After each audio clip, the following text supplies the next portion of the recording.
The year was 1932.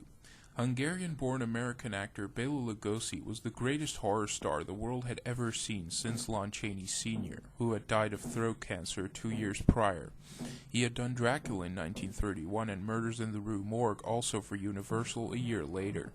He did a few more movies in between, but then he would make a career choice that would define the rest of his life and career.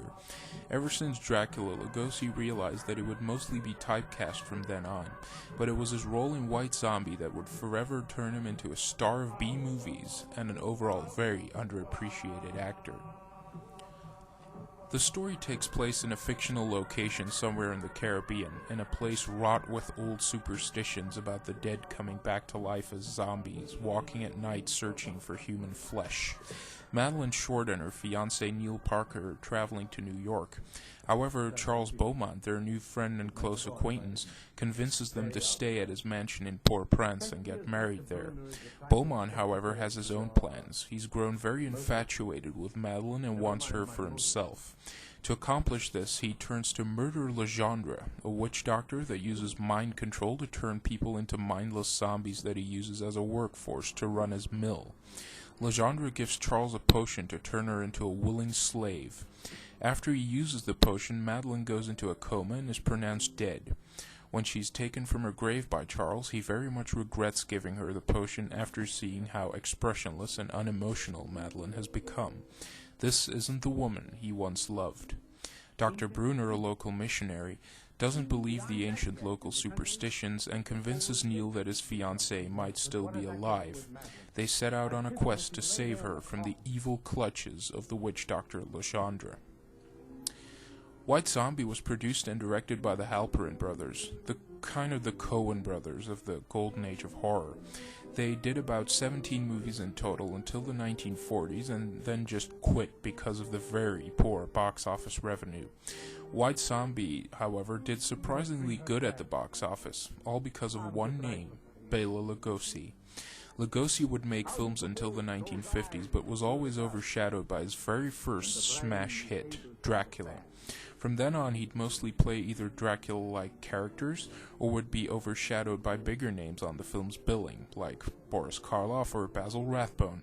White Zombie, being an independent film, didn't have the budgetary advantages that Dracula had, although even for the time, Dracula was a pretty small-scale production. Lugosi reportedly accepted the part of Murder Legendre for a measly total of $800 a week, whereas he made about $3,500 for Dracula and over $10,000 for his lead in The Mystery of the Mary Celeste, which was the best paid part in his entire on-screen career and equivalent to about $2 million today, counting inflation. After finding out White Zombie was a box office hit, Lugosi reportedly regretted accepting the part for that kind of slim pickings for the rest of his life. White Zombie pretty much kicked off the entire zombie movie genre that really took off with George Romero's undisputed classic The Night of the Living Dead in 1968. The setting is extremely atmospheric, revoking ancient voodoo rituals to turn people into willing, mindless slaves, which is the original concept of a zombie, not necessarily a corpse that has been brought back to life. A zombie could also be a brainwashed person that's still alive. It's never really specified in the traditional legend that the person has to die before being able to become a zombie.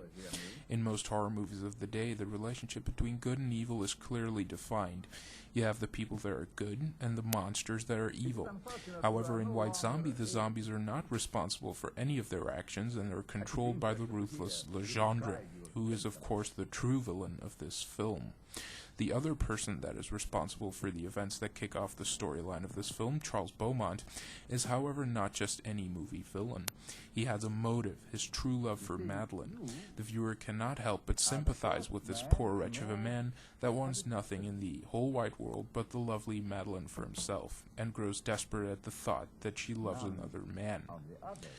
All in all, White Zombie is one of those little treasures in film history that really deserve to be discovered by a bigger audience. It might not be the best horror movie of the 30s, far from it, but is well worth watching if you're a fan of Lugosi or vintage horror films in general. I'll leave you with 2 facts on this movie. First of all, it's in the public domain, and so you can watch it right here on YouTube without being afraid of violating any copyrights.